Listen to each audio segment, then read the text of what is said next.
مفتی Rashid Ahmad Khurshid official. صدیق حیدر ٹنڈو آدم سے، کیا سنی پلاسٹ انگلی پر لگا ہو تو وضو کر سکتے ہیں یا نہیں؟ دیکھیں، کوئی بھی پٹی اگر آپ زخم پہ لگاتے ہیں نا، سنی پلاسٹ کا شاید آپ نے اس لیے پوچھا ہے کہ وہ بہت معمولی سا زخم ہوتا ہے، تو اس کا تعلق اس سے ہے کہ اگر زخم پر پانی لگنے سے نقصان کا اندیشہ ہے کہ زخم خراب ہو جائے گا، زخم اس نوعیت کا ہے، یا پٹی اتارنے میں تکلیف ہو رہی ہے،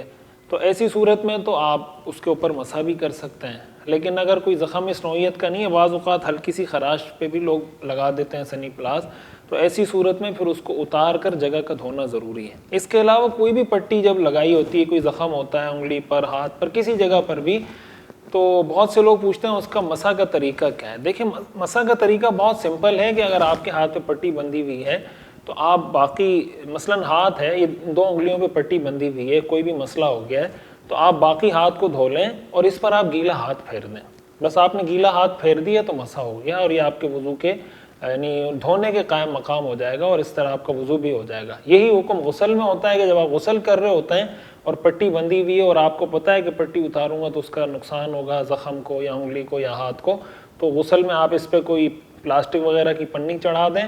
اور جب آپ پورا غسل کر لیں تو اس پہ آپ ہاتھ پھیر دیں تو آپ کا غسل بھی ہو جائے گا۔